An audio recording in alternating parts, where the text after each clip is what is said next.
What's up, UNH? My name is Josh Morrow. Welcome to the fourth episode of the TNH Roundup. It's August 9th at 7:30 p.m. I'm joined by. I'm Anna Kate Muncie. I'm the managing editor. And I'm Hannah Donahue, and I'm the content editor. And before I recap last week's episode, I just wanted to say thank you to everyone who's tuned in our first three episodes. We put a ton of work into this, getting everything ready, the content, and it just means a lot to us. We're trying to ensure UNH students, faculty, the community, Seacoast community, has as much information as possible, and that they're as informed as possible going into the fall semester. So we hope that we're doing that for you. And if you guys have any suggestions on what we want to talk about or what we should talk about, then definitely let us know at tnhstaff@gmail.com. We'd love to hear your thoughts. So yeah, that's that. But to recap last week's episode, we talked about pre-arrival testing. We talked about pre-arrival quarantining for students outside of New England. So they will have to do that. Also, how classes are going to work, how they'll be structured, whether they're in person or remote or somewhere in between.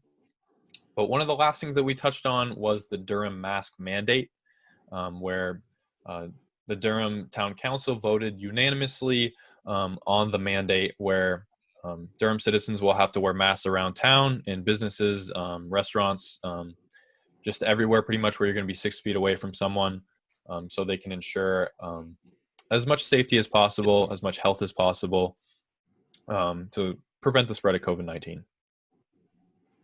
Yeah, so all visitors, residents, including UNH students, will be required to wear masks in the town of Durham. I believe the fine is $100 on your first offense. I think it's $200 second offense, and then $500 for third and the rest of your offenses. So the town mask ordinance took effect immediately after it was passed unanimously. I think anyone who's been kind of throughout town has seen a lot of the signs that have been distributed by the town that say wear a mask, it's the law.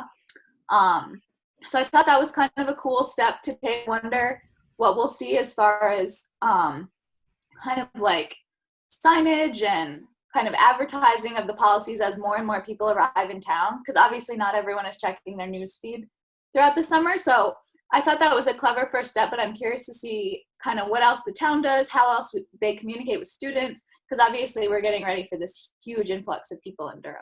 Yeah, and that's huge. I think one of the big reasons why they did it is because 15 or 16,000 students are going to be coming to Durham pretty soon here. So if they can make everyone wear masks before we get here, then I think everything will go a lot smoother. And I believe Police Chief Renee Kelly said that he's going to be carrying masks, and all of his officers are going to be carrying masks. So if someone doesn't have a mask, they'll just give it to them, and hopefully they accept it, and that'll be the end of it. But if not, there'll obviously be fines, like Hannah said. And I think it's a no-brainer, obviously. There's no reason not to do it. And I think it's the first in the area as well. I know Nashua had one passed recently, but as far as Portsmouth, Dover, it's the first one in this area. But I'm sure towns will follow in our footsteps in Durham, and hopefully they do, because there's no reason not to do it, honestly. I thought it was really great. I feel like kind of from everyone involved, sort of the emphasis on how this isn't another way to get people in trouble or bust people. If you get stopped because you're not wearing a mask when you should be, you have a conversation. You say, you're asked why you weren't wearing a mask, then you give a reason, then you can be provided a mask. So it's not like it's going to be this dramatic, so many people getting in trouble. It's a communication thing, which I think is the right way to approach it, because you don't want to make this some sort of you don't want to criminalize the issue. You want to make it's educational. Yeah, and I don't foresee very many people not complying with it. I know that children under 10 don't have to wear a mask, and also if people have a medical exemption, they don't have to wear one. So I don't know how that's going to work. Do they have to carry around a paper or something telling like making sure that they have one. I don't know. I just was curious. The under 10 thing is something Durham adopted, but not, I don't believe Nashua has that. I believe it's under 2 there. And I know other towns kind of across the US have not done the under 10. I'm just wondering how that will work given the structure of school this year and how many more kids I feel like are going to be out and about. And if the majority of these elementary school kids aren't required to wear a mask, I kind of worry about that, just at parks and in public spaces and things like that. I worry about how that could affect things given the climate of schools this year. Yeah, I mean, if there's kids going into school and say the school wants you to wear a mask, or they probably can't require you because it's not the law, but if they want you to wear a mask and half the kids are wearing a mask and half aren't, it's just kind of a crapshoot. So I don't know what the thinking was behind that, the 10, but I would think that maybe a little younger because of the school aspect, but we'll see how it goes. I wonder if, because like Annie, you said it's an educational moment. I wonder if it's educational for them. So then they get into it a little bit more naturally. It's not enforced, but for their parents, it's required. But I assume like most parents will say, I have to wear a mask to protect myself. Why would I protect myself but not protect my child and have them wear a mask? And the CDC says, children under 2 should not be wearing masks because their airways are not fully developed. So under 2, I understand. But, again, maybe it's just meant to be a teachable moment. So one other piece of the mask ordinance that I was a little bit confused about was the part that said when you're people who are entering residential complexes of 2 or more units, in like communal areas, common areas, masks are strongly encouraged but not required. And I think probably because I'm a student, but my mind immediately went to think about all of these apartment complexes where there are all these students and they're not required to wear a mask. I didn't understand that, but I'm sure there's some sort of reasoning, but that seems like one of the places you'd really want to enforce mask wearing, and it's obviously strongly encouraged but not required, so therefore not enforceable. Oh, maybe it's just like housing aspect. Like, I don't know, like just it being their house, like their housing, like that's where they live kind of. So I don't know if that's what was going into it, but because I know if I'm like going into my apartment or I'm trying to like be in my own space, I don't know if like that's the ideal place to wear a mask. But I mean, you're right. It's definitely risky to not wear a mask with a bunch of like 18 to 22-year-old kids around you. But that would be my thinking, is that's just like where they live. So now to go into some updates from the MUB about student organizations. They sent out an email to student organization leaders recently, I believe it was on Thursday the 6th, about the decisions that have been made so far in regards to student organizations. So the decisions that have been made include that group travel will not be approved for any student organization. This could be really interesting for clubs like the New Hampshire Outdoor Club and other like ski clubs, or like just really anywhere that travels for activities. Events that bring in folks from off campus will not be approved. This could apply to, like, I'm wondering, the MUB events that they host, like movies, how people can come in and watch movies from outside UNH, or like when they have speakers come in. And then 2 large tents will be installed on campus to provide outdoor space for student organization activities. They'll be located on the Great Lawn and Scott Hall Lawn, otherwise known as the Fishbowl. Details on how to reserve the space will be provided in a future message. One of the bigger ones is that University Day, otherwise known as U Day, is now going to be held virtually. So it'll be really interesting to see how they go about doing that. They said more information will be shared in the coming weeks. And Jukebox, an event that's primarily held for freshmen to introduce them to student organizations on campus. It will not be held this year. However, there are alternative Wildcat Day activities in the works. So we can just kind of talk about the decisions that have been made before we dive into the ones that still need answers. I think it's going to be really interesting about the 2 large tents. there's over 250 student organizations. We have 2 tents to share. So that's definitely going to be very interesting to see how that works. But what do you guys think? I think what will affect it is how fast orgs are able to get into the MUB, or something like some alternative area, I guess, because then they won't have to be used as much. But it's definitely going to be challenging. Like, probably orgs won't get as much time as they usually do together, and that'll affect like the U Day being virtual will affect how many people will join orgs, and it's just a trickle down effect, because if students don't join orgs, they won't meet people, and then maybe they don't come back to campus, or it's just, hopefully it works out.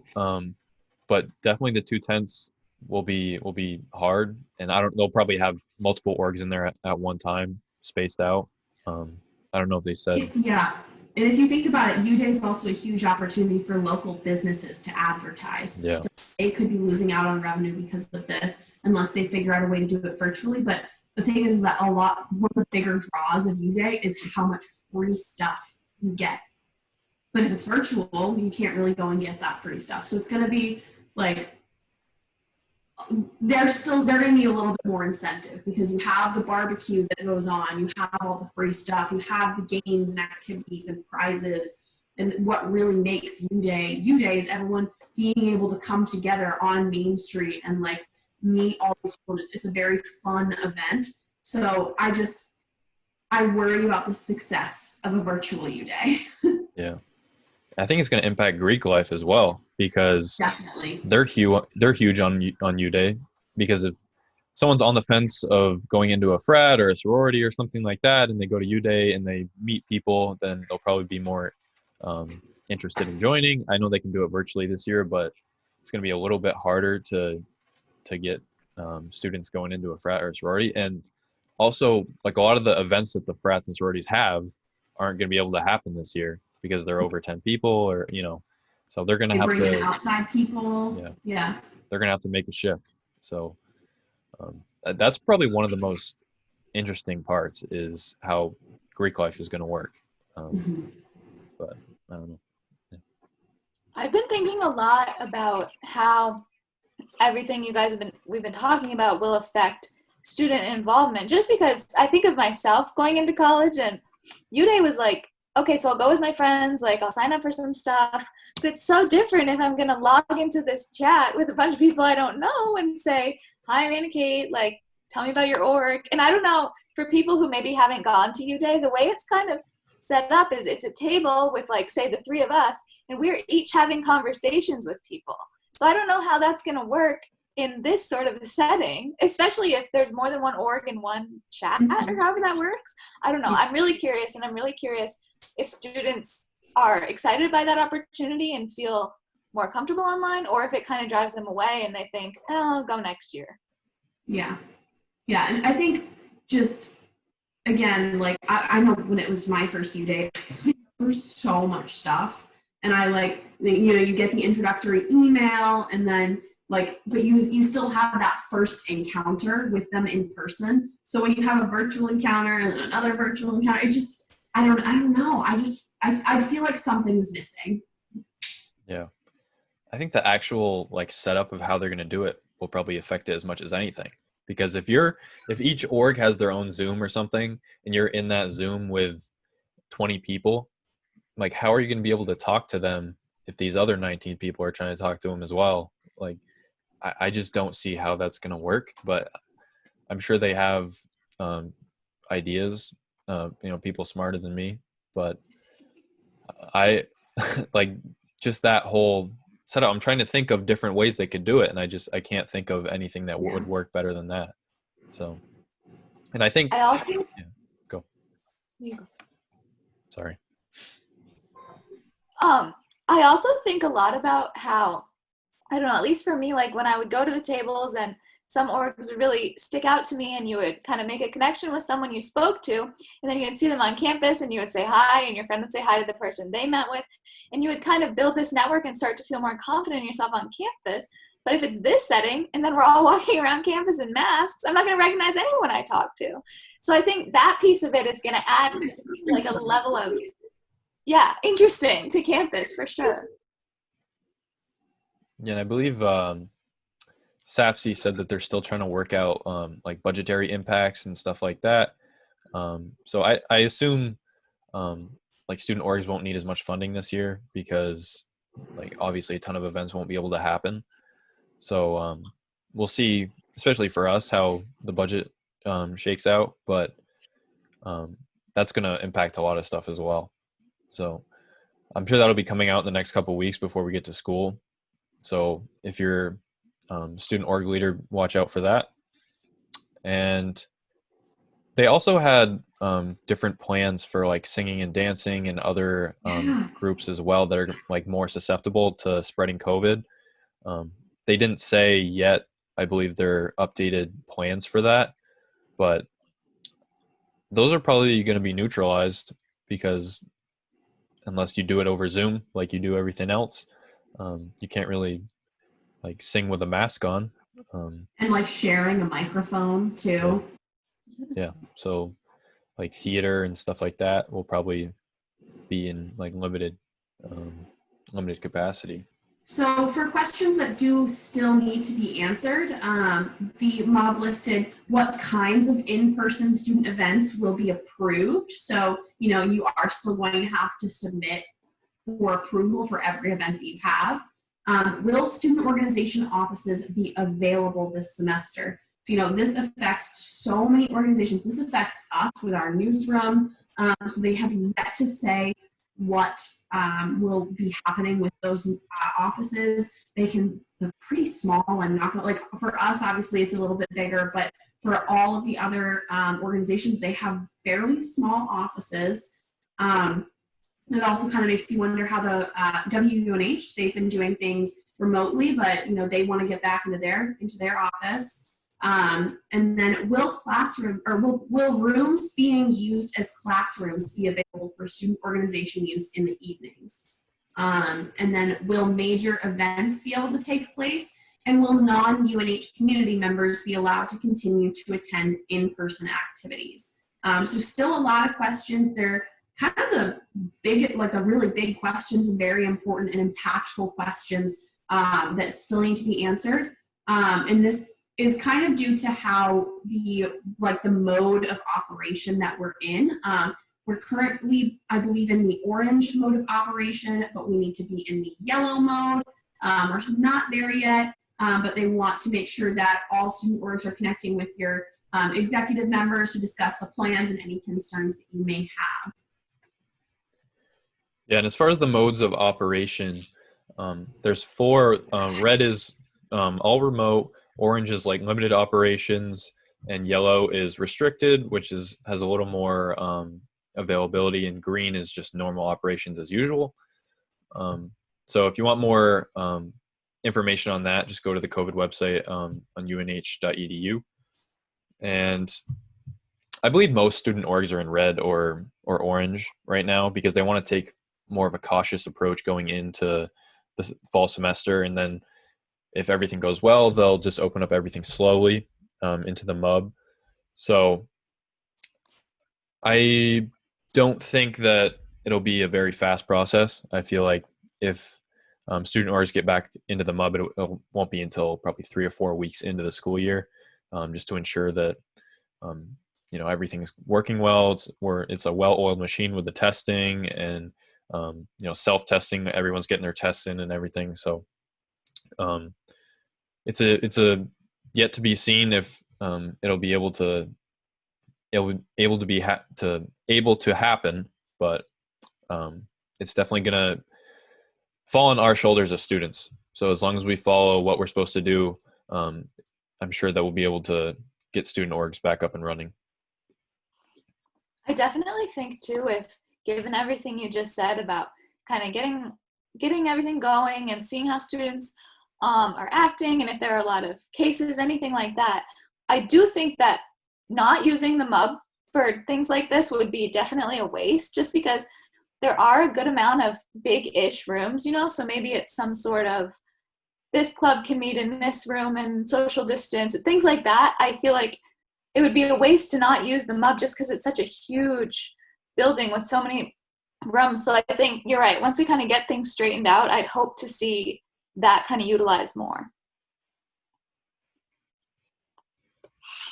Yeah, and basically they're just adhering by New Hampshire and CDC guidelines right now. Like I said, I don't think it'll be a very fast process, but as long as we do what we're supposed to do, it'll go as well as it can. So now let's kind of shift gears into something else that happened this week that was very important to us going back in the fall, reopening UNH. The UNH, or University System of New Hampshire Board of Trustees, just voted that UNH's plans, as well as Plymouth State's and Keene State's plans to reopen in the fall, they were approved. It was almost unanimous. I believe it was 18-1 was the voting. And it also offers students online and remote learning if they don't want to go back onto campus. And obviously, UNH had the informed consent agreement that you had to sign to go back. I don't believe Plymouth State or Keene State had one. But yeah, so in my opinion, the informed consent agreement tied with this approval kind of puts students in a box of, like, you have to sign it to come back, which, students are the only ones kind of alienated in this, because UNH had to do something like that to save themselves, because there'd be lawsuits galore. So I don't blame them for doing it. But also students, if students get COVID-19, there's nothing really they can do.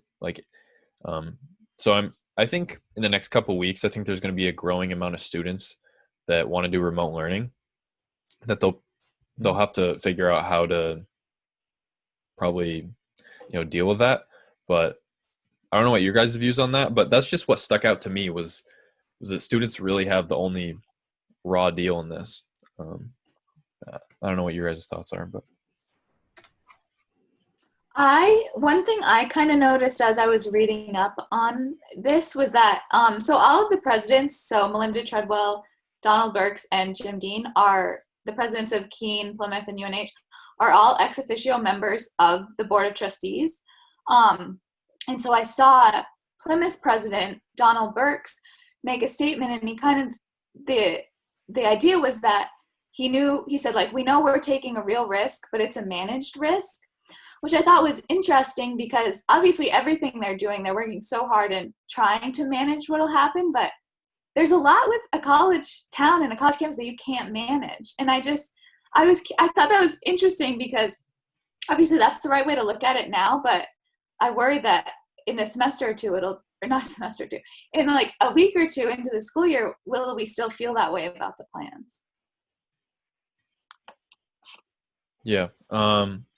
I think Todd Black, who's one of the trustees on the board, basically echoed that, and he basically said that we don't want anyone to think that we're preventing COVID-19 or we're like anything of the sort, but we're just like limiting it as best we can, and throwing punches at it to hope something lands. So I don't think anyone thinks that they're UNH or Plymouth or Keene are solving anything. They're just doing their best and to keep the universities afloat. So, but you're right, because college, basically the definition of college is just chaos.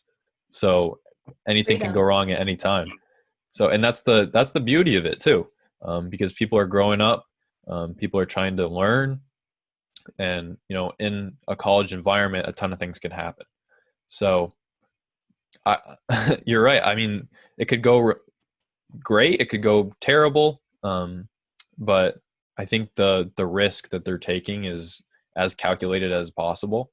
So, and they were obviously confident in it enough to sign it. So, we'll have to trust them. But it's a lot of it, like we keep echoing and we keep saying, is a lot of it's going to be up to us and what we do. So, if you're a student and you're watching this, just comply as best you can, and because we all want to be on campus. We all can agree on that. And even if it's that you disagree with what's going on, make sure your voice is heard. You continue to email administration and voice your opinion and how you're feeling, because they can't make sure that the environment that we're going to be in is comfortable for you unless they hear your voice and hear what you have to say. So, like for a while, like students were sending around petitions to send to administration. People have been sending emails. Keep doing that. If that is if you feel a certain way, make sure that your voice is heard, because I'm like 99% sure that you'll get an email back saying, thank you for expressing how you feel. We'll take this into consideration. Here's what we can tell you now about how you're feeling and what we're doing in terms of that. Just do what you feel is going to make you the most comfortable going back on campus. Yeah. And in weeks past, the administration has been very willing to, they extended the date on the informed consent agreement. They're answering questions in the FAQs. They're very diligent and proactive with stuff like that. So like Hannah said, make your voice be known, and I'm sure you'll get an answer with whatever question you have, because the administration, their main job is to do what's best for UNH. And, we are UNH, students, faculty, staff. So if there's a grievance or if there's a problem, then I'm sure they're going to want to solve it to the best of their abilities. So if you have an issue, don't, please voice it, because, and if you want to send the question to us and we can kind of be that middleman for you as well, just email us or DM us on Instagram or Twitter. So don't be shy, because we're all trying to figure out, what's going to go on this semester. It's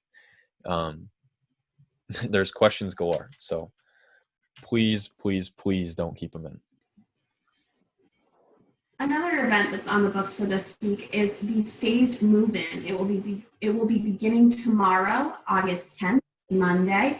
So it'll be interesting to see students really coming back to Durham, seeing how the move-in process is going and how it's going to function. And a lot of them, it's probably freshmen coming in, so it's going to be kind of their first, I wouldn't say first taste of campus, but it's a big day for them. It's really one of those moments that, I remember freshman move-in day, and obviously it's going to be more of a bring all your stuff to your dorm and put it in and then go.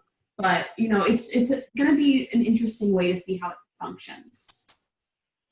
Yeah, and if they're kind of indoctrinated into campus before, and it's a gradual type thing, then I think it's going to go a lot better than just everyone coming in one weekend or 1 week. That'll definitely minimize the risk. But them, one parent that can go with them as well. Yeah. But them not actually being on campus, I think if some students say a quarter move in every couple days, at least the ones living on campus, you can't do that with students living off campus, obviously, but if they kind of do something like that where they stagger move in, I think that might minimize it as well. But they're trying their best. They're trying different things because none of us really know what's going to work. But I think it's smart to have students move in early, just for things I just said. But it's risky either way. So thanks for tuning in to this week's episode of TNH Roundup. If you want to follow us on all social platforms, you can find us at the New Hampshire on Instagram, Twitter, Facebook, and now YouTube. And we will see you next week.